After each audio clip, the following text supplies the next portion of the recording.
Good morning, everybody. I am Joshua Justice, the gallery coordinator, and on behalf of Mott Community College's Fine Arts Gallery and the Fine Arts Division, I welcome you all to Art Talk, a discussion with professionals, professional artists, educators, and historians about their creative process and insight into art. We would like to thank the Ballinger Trust for helping make these talks possible. And today we are incredibly privileged to welcome Paul Rosicki, a photographer, a professor emeritus, and political analyst. Thank you. Good to be here. Thank you. Well, let's start out. How did you get your start into photography? Well, let me talk about how I got my start in photography and how that connected to my other career in politics. Literally, when I was 12 years old, I got my first job, which I took out a few parts and my sister was and I literally at 12 years old got a little rusty. Check. In fact, there was a picture of myself and a friend looking in the dark, and I was hoping to get it, but I couldn't find it because the frame in time to show it. Other than that, Technical difficulties. all right, try that. But anyhow, at 12 years old, I was in the darkroom doing some photography, and it's been more than a hobby, a passion ever since that time. And the connection between that and my career teaching and talking about politics is that my intent as I got into photography was to be a journalist, a reporter, or maybe a photojournalist. And I got a job gradually, even in the last years of high school, working for the local newspaper as a photographer. And then I kind of gradually moved into reporting and did both photography and reporting for the newspaper in DeKalb, Illinois, about an hour west of Chicago. And my career intention was to be a journalist or reporter of some kind, even as I was going through college. But I was still doing photography in large part. And then what happened was the advice I got from my academic advisors was, well, if you're going to be a reporter, take some journalism courses, which I did, but also take things like history, political science, economics, and so forth. And so I took those and majored in those areas in large part. And then even when I was in grad school, I was still in large part thinking about journalism as a career. And then finally, all of a sudden, the job came along teaching, initially at Ball State in Indiana, and taught there for a couple of years, and came here in 1969. So the bottom line is, and ironically, it was photography that led me into journalism, and journalism that led me into the political world in many ways. So there's a connection in many ways. Although what's interesting today, I was going to say, is these days especially, it is so nice to go to a meeting and talk about something besides politics. It's a nice relief. So I appreciate that. Yes. We wanted to focus more on your art, and knowing that you're a political analyst and whatnot, I was surprised at the lack of journalistic photos that you submitted. I was pleasantly surprised with the landscapes and more of the Harvard Alley and whatnot. What helped you choose these for your? Well, to be honest, as we talked earlier, because the power went out in our house, I had to scramble to put things together rather quickly. I do have a lot of photojournalism at home. There's one here, and I'm looking to see where it is. Where is it? It's in the far back there. That one of Bill Clinton here in Flint ran in the Mott Post. And I have gone to I think I've been to every presidential candidate since 1964, taken pictures of some kind. Not all of them were terribly good, depending on where I was in the audience. But yeah, that one in the very back there was one that ran in the Mott Post, and that's one example of photojournalism. What I tried to do here, and with a limited number of pictures, is to give a sample of some of the kind of things I've enjoyed in photography. One is photojournalism. I enjoy that very much. When I worked for the DeKalb Chronicle, I did a lot of sports photography. Enjoyed that. I didn't have any of those framed. They're all in boxes or albums at home. But I've done, as you can see, landscapes. I enjoy going to things like the car shows around town here. I've done figure photography. And I like the repeated images of using 2 or 3 images sometimes as well. So, and I also like to manipulate the image, as you can see for a couple of these, for some of the car shows I've done, where I've manipulated it beyond just a straight color or black and white shot. So what I really tried to do was give a little bit of a sample of a little bit of everything that I've done over the last 68 years of photography. So you lean more towards the photojournalistic side, but you stayed away from like sports. Was just not as interesting to you? Oh or- no! In fact, these days more and more I just do the art photography. Okay. Again, I did the Flint Art Fair for about 25 years, and nearly all of that were the landscapes, the other events, the figure photography. And I still enjoy photojournalism, but I haven't done that much. For the East Village magazine, occasionally I do some shooting for the stories I do there. But in large part, no, I enjoy the artistic side much more today than the photojournalism. Understandable. But I do have a lot of photojournalism stashed away at home. There just wasn't too much of it that was framed. This was the title of your exhibit was A Life in Photography, and it spans, pretty much since I see 1970s. As you've done photos through the years, and you've seen, film to digital, and Absolutely. then back to film. What are your thoughts on the processes? Well, certainly I made the switch to digital almost 20 years ago by now. And certainly the advantage of digital is it's so much more convenient. I mean, I can shoot on Facebook, I post pictures almost daily because during the pandemic, just to get out of the house, I'd go out and shoot a few pictures, put them on Facebook. And I thought I would quit doing it, but people seem to say, gee, I like your pictures, so I still do it occasionally. But I can shoot pictures, go home, and in 5 minutes I got them posted on Facebook. Obviously, with the darkroom, you've got to do the film, make contact prints, make the prints. It's a much more convoluted process. However, there's also something very relaxing, as I think about it, about the darkroom. I used to love going in there, and you're all by yourself. There's nobody's going to call you on the phone. You can have some nice music on the radio and spend the whole afternoon just working on prints. But you're not going to go in there and do one print. If you won't, by the time you put all the chemicals out, you're going to sit there for a couple of 3 or 4 hours and do a lot of prints. So it's less convenient, but there is a certain kind of rewarding value to that. And I also do like, particularly for the black and white, do like the tonal qualities that you get from the traditional black and white prints over the computer-generated digital stuff. A little bit. I mean, they're still pretty good, but I do like the tonal qualities you get out of the old black and white stuff. And as I say, it was just a very relaxing way to spend the day or an afternoon, is to go in the dark room and they turn out the lights and work on your films or your prints and go on from there. Oh, absolutely, yeah. Yeah, yeah, you'd burn and dodge. Like I say, it was so much more convoluted then. It's so much easier to do on a computer these days. But all of that, in fact, I was telling my wife the other day that when I was in the darkroom all the time, I didn't have to even look at the sheet to know exactly how long you processed a roll of Tri-X film at a certain temperature. I just knew it automatically. Now, I went down there about a week ago just to see if everything was working, and it still is working. But I could not remember exactly how long you do it for a certain roll. I had to look at the sheet to remember those kind of things. So it was automatic to me when I did that. And I did it an awful lot. As I say, when I worked at the newspaper, I was there almost every night because we had to have the pictures ready for the first thing in the morning for the next day's paper. So, but again, I certainly appreciate the transition to digital in a lot of ways. It's so much more convenient. But there is some real rewards that I enjoyed with the old darkroom, and even some of the processes beyond that. I did not have one here, but there's a process I used once where you could paint an emulsion onto some paper and then use that as your photo paper, and it produced some really nice images. Unfortunately, like I say, I didn't have one framed, and I think I ended up selling one at Buckham a while back, so it's been gone. But I've tried to go beyond just the traditional images in that sense as well.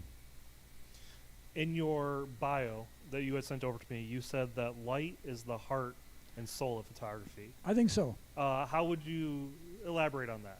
Yeah, I just, for some reason, I'm not sure where it comes from, I've always just enjoyed the angle of light, the impact of light, the intensity of light, And so much of my photography, like I say, to some degree, some of these sunset ones, I'm a real sucker for sunsets. I don't know how many sunset shots I've taken over the years, but those in particular. But again, light and shadows as well, I find very, very rewarding. So I think it really generates the images most positively. It's not the only thing you do, but I think it's far and away the most powerful thing. Did you go through like certain eras or certain periods where only, landscapes or only nature were interesting to you, or did it all kind of I think it kind combine? of came together. I mean, depending what was out there. I mean, these days I go out walking at places like Foramar a lot, so I do a lot of Mhm. nature stuff there. Uh, Other times I've taken workshops around here. Some of the figure photography was taken in Ann Arbor at a thing called the Midwest Photo Workshop, I Yep. believe is the official title of it. And they've done some really nice work there as well. And as I say, and what I really try to display here is the whole range of things I've done over my life. That one picture in the back on the wall is my grandfather, and that was taken probably about 1960. And I think here, I believe this picture here was taken a couple of months ago.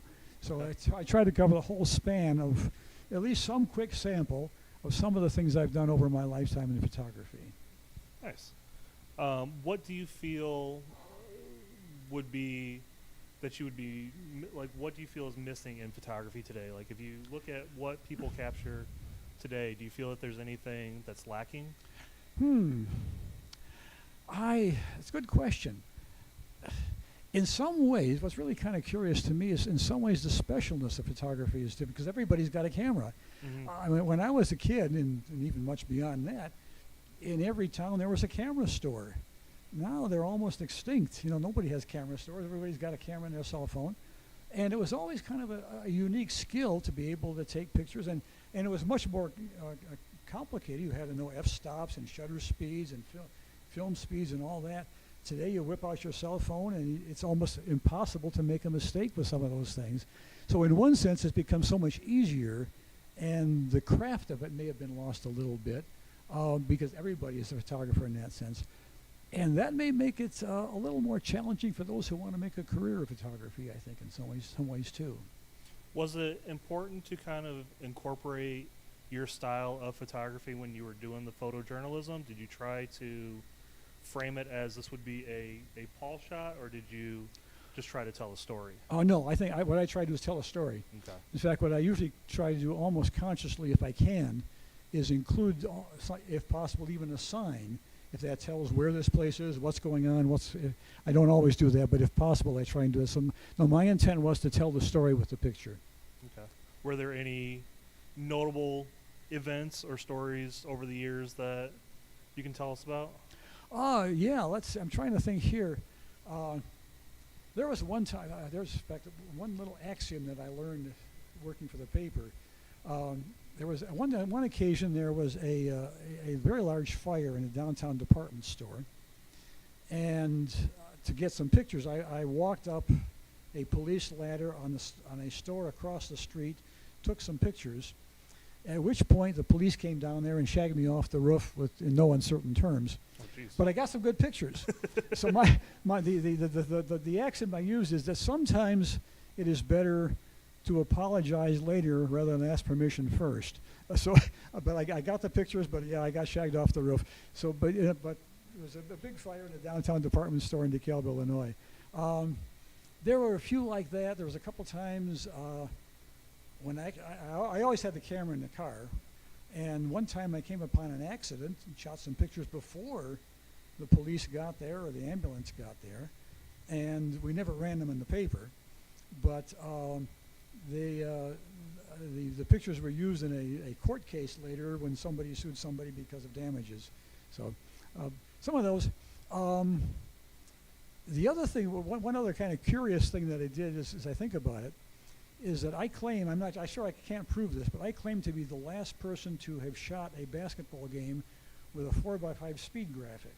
Now those are these big, huge cameras. You carry a small suitcase around with all the, and our editor at the time was a very traditional editor, and and this is the early 1960s, so 35 millimeter is becoming the standard thing for journalism. but he wanted us to use the 4x5 press camera because he said there was better quality. And he's right. If you're doing gallery shows, sure, a 4x5 negative is going to give you a better quality, but by the time you reduce it to newsprint, you're not going to tell the difference much from a 35 millimeter negative. So anyhow, like I say, I for a number of years, I was required to lug around this 4x5 press camera for basketball games and put in the slides and flip them over and all that. We finally convinced him as years went by to change his mind, and we got some 35 millimeter cameras for the paper and all that. But like I say, I jokingly claim that I'm the last person to have used this speed graphic to cover basketball games or other sports activities. Were you kind of brand loyal to any specific one? Canon, Nikon, Fuji? Personally, I've always had a Nikon. I bought my first Nikon in, again, late 1960s, somewhere along the way. And I think I still got one of them, several of them, sitting in the closet. In fact, I think one's still got some film in it, probably.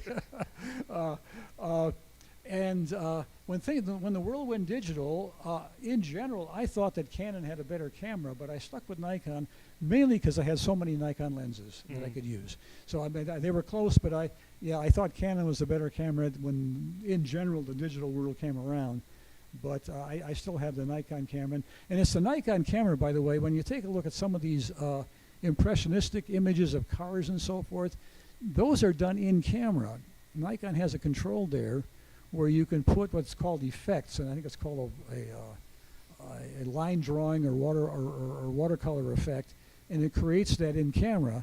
And then what I'll do on the computer is really highlight the colors a bit, make a few other adjustments. But most of that effect that gives you that impressionistic effect is done in camera with the Nikon camera.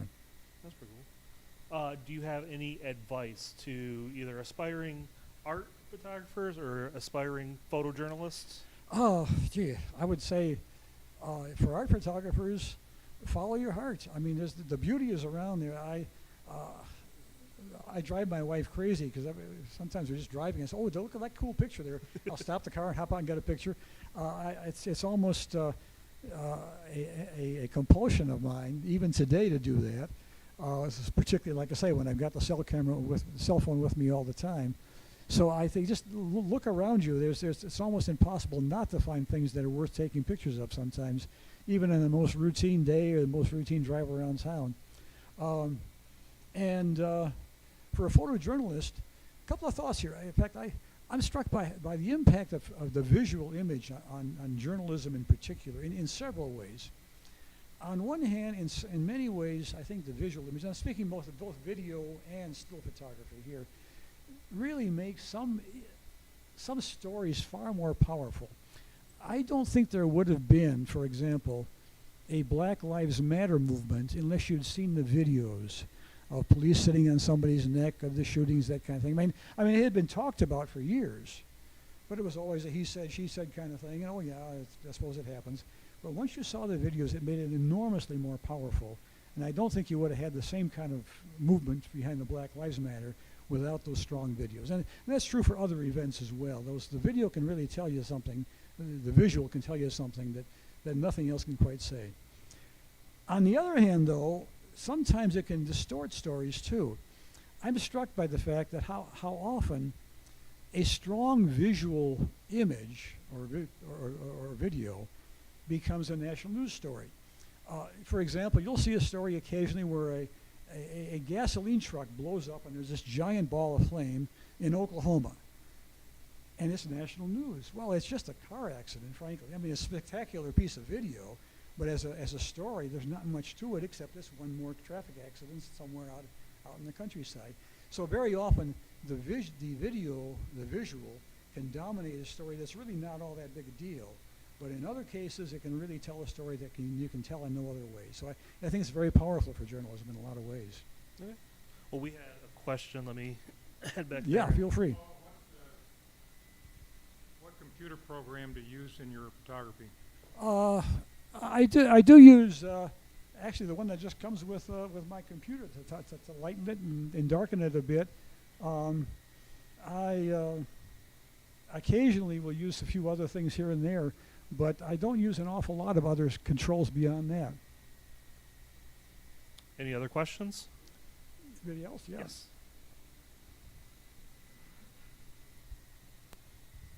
Hey, I got a question. Okay, what made you get into the photographic design? What made you get into it to make to fulfill your dreams? To get into photography? Fill your dreams. Yeah. I don't know. I'd say I was 12 years old, and I say my older sister left a few cards of a book around about photography, and I found it kind of interesting. And for some reason, I just went out and got some chemicals, got a couple of small trays, and set up a darkroom in my basement. And I've had, wherever I have lived, even in apartments and all, I've always had a darkroom with me of one kind or another. So I can't explain why it's rewarding to me, but I have found it very rewarding. And as I say, as we talked about politics, in many ways now it's almost an escape from politics. I think I mentioned, I post these things on Facebook every day. I started that during the pandemic, when everything was closed or nothing to do. And what happened is every afternoon my wife and I said, let's get out of the house and do something. So we'd go out and drive around and, maybe we'd find a mural or a building or a nature shot or something, and I posted pictures. But it was just a way of kind of escaping from the being locked up during the pandemic times, and I've kept it up during that time. But even beyond that, like I say, it's an escape from some of the tedium of things like politics.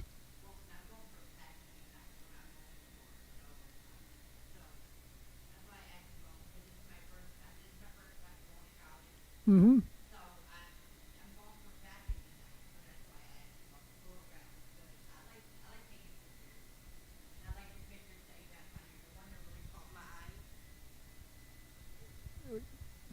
One of your pictures that really caught my eye is the smoky moon. One right here, the smoky Oh moon. yeah. That's the one I really like because I'm really into moons and everything, and I like that picture. That was taken from the front porch of my house within the last 2 or 3 years, when we had all that smoke from the forest fires in Canada, and for a number of nights, I think it was in late August or thereabouts, you'd see the sun setting in that fashion. I think I can answer some of your question. One of the nice things about photography is you get instant feedback. That's true. When you're in the darkroom and you see that image come up, you get instant feedback on what you have accomplished. You don't have to wait for it to get done. You don't have to put it in a kiln. You don't have to wait for other people to comment on That it. much is true. Okay. That much is true. Yeah. And now with digital, you really get instant because you can even look on the screen right here. As Yeah. you well know, and well, anyhow. But you're also right. In the darkroom, there is that pleasure of putting the paper in the developer and gradually watching it come out and seeing whether you did it right or or wrong. Yeah. That's true. That's true. You talk about a picture tells a story, both nationally and then pictures that you have taken. Which have been your favorites? Oh. You mean to tell a story or just a generally? Oh, I'm trying to think. That's a good question. Nationally, there's so many. In fact, one time from my class, I did a lecture on the visual impact of history, and I'm struck by how many of our historical events are defined by visual images. For example, when you think about World War II, there's the putting up the flag in Iwo Jima. You think about the Kennedy assassination. There's the shot of from the film of Kennedy being shot. When you think about Bill Clinton's affair, they think about the blue dress when he's swearing he didn't have an affair with somebody. So yeah, there's a lot of those. I'm not sure there's one that's my favorite as such, but it does define history in a lot of ways. For my own, I don't know. As I say, I do like the one that we used for the Mott Post for when Bill Clinton was in town. We used that and got it signed and so forth. But I don't know if I've got another journalistic one that's a favorite of my own at this point. There is one that, again, I didn't get it framed, a basketball shot Again, this is the early 1960s, where there's a white and black basketball player going up to the rim, about to dunk the basketball. And I think I called it Integration. And I won a few minor awards for that at the time. Again, it's at home in an album, but it's not framed. That might be a favorite one as well. That ran in the paper at that time. So that maybe that would qualify.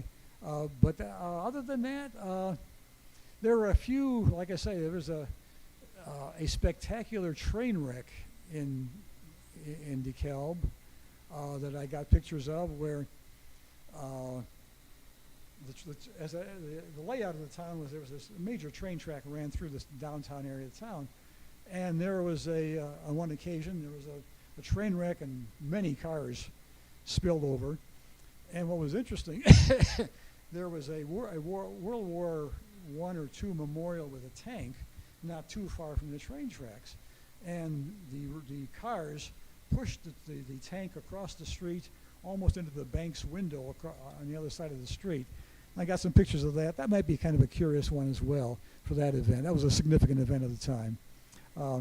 But at least offhand, those are some of the major ones that come to mind right now. Yes, sir. One of the things that's so important about a photograph, if you're reading a report, you have to read it. If you're looking at but a photograph, you collect a wealth of information in just 0.3 of a second, because your eyes look at the whole story right there. You don't have to figure anything. It's all right there, and so you have an instant cognitive. Yeah, for better or worse, that's understanding true. Of what has gone on, and that's why photography. One of the reasons why photography is so powerful to even people who aren't photographers. Yeah, yeah. It really preserves history too. As somebody who enjoys recording history, I'm always amazed at just looking at old photographs of Abraham Lincoln or any of that era, and it's almost as if you can go back in time in a way you can't quite do with a painting of Henry VIII or something like that. Yes. Yeah. Did you ever do Codalist at all? You Co- ever work with Codalist? Because that's a really neat process. And Do I black ever do and white. color work? Yeah, black Oh, and sure. white, yeah. Sure, yeah, no, I mean, all of these, and in the darkroom as well, I did my own slides for a while. I did a process called Cibachrome, which was really a very powerful thing. I've got some laying around the house yet. The thing about some of the color, though, is the chemicals are pretty nasty, and you had to be careful about disposing of those things. But yeah, no, I did a lot of color in my own darkroom as well. So on the flip side of fantastic shots that you've taken, are there any where you arrived at a story 2 minutes too late, or you were on the wrong side of the road and Oh, missed it? absolutely. Let me tell you one. Here's a couple of times where I got chewed out by the editor of the paper. This was kind of a routine picture. It was a grip and grin picture. Somebody was giving a check to the local university, and they wanted a picture of the donor and all of that. And what happened was I always kept a camera in my car, and this was the middle of winter. And so I was assigned to go up to a particular area and get a picture of these two people as they were handing the check over.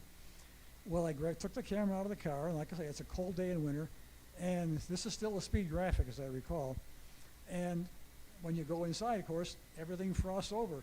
So I went in there, and I took the picture, not realizing that the lens had frosted over, as had the film as well. Oops. Went back to the dark room, got nothing out of that, and like I say, I got chewed out a bit by the editor, saying, "Oh, go back and do it again." So I had to. Yeah, that was one time when I screwed up. Yes. Oops, let me over here real quick. Hi, Paul. So I'm kind of fascinated in the point that this gentleman made about this moment, the second in time, how fascinating that is. It's also where the photographer is at that moment too, that you are there, the photographer is right there, and you can't see later what's on any of the other parts of it, right? And so to that extent, it's a reflection of the photographer. Like, this is what the photographer saw at Yes. that moment. And I wondered, I'm asking a mischievous question, kind of like, when you look at your whole collection here today, what do you think, how would you describe yourself as a photographer? Like, what are you drawn to the most, and what do your photographs say about you, do you think? If I had to boil it down to one phrase, that's a good question. I guess somebody who just enjoys looking at the world. I mean, that's the one line I would use in some ways. But I'm going to pick up on your other thought.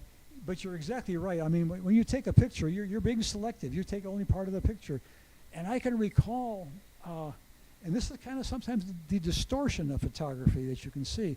I can recall times when I was taking pictures, for example, of some anti-war demonstrations in the middle 1960s as well. And at these demonstrations, you would have some people who were in suits. There were some who were in religious garb. There were some who were full-tilt hippies in the tie-dye shirts and all the beards and all that. And so you take pictures of everybody, and you bring them into the office, and without fail, the one picture they use is the guy in the tie-dyed shirt and the beard and the long hair, and the guy in the suit doesn't show up. Again, it's a more sensational picture. It's going to catch your attention more, but in some ways, it does distort the image a little bit as well. So, yeah, there's some truth that the sensational can distort because you pick out the things that catch your eye most notably.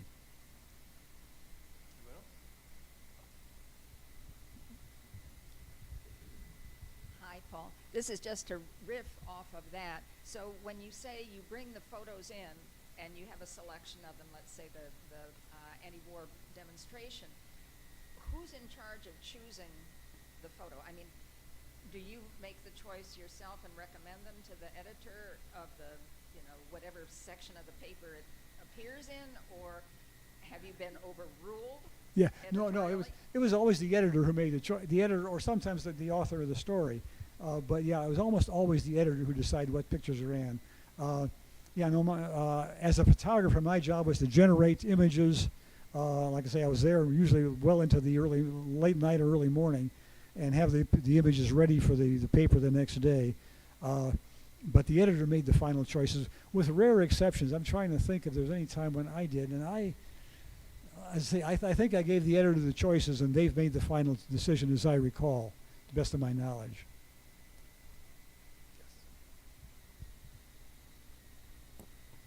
How long was you in the field? How long was in the field till you that you discovered your first picture? How long? That you discovered your first picture that you first did? How long did it take you?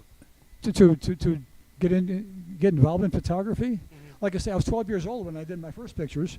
Although I tried to find a picture. There's the picture of me. I probably wasn't 8 or 10 years old, sitting with my parents in a chair with a box camera, and I was trying to find that to put it in the show, but I couldn't find it around the house somewhere. So yeah, for some reason, like I say, there are pictures of me even at an earlier age with a little, kid's box camera when I was probably 8 or 10 years old, or even earlier than that, I think. So for some reason, it's always been there.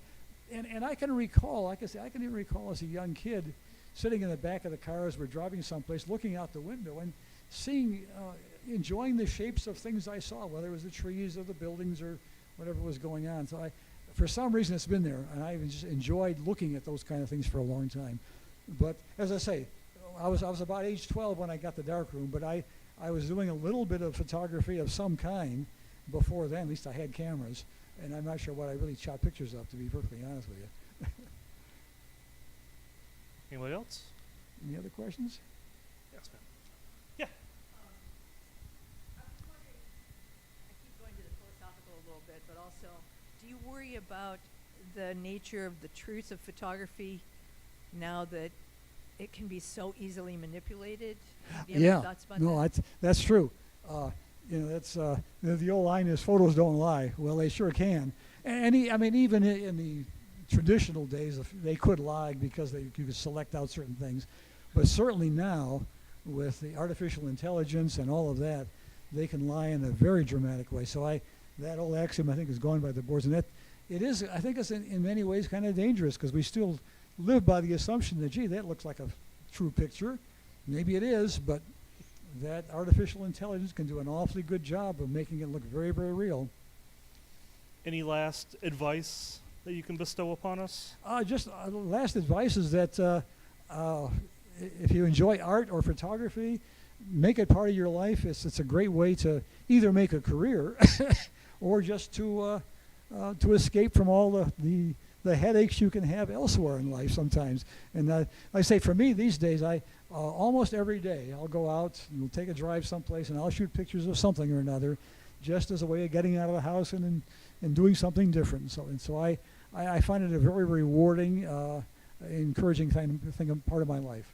We have one final question. Hi.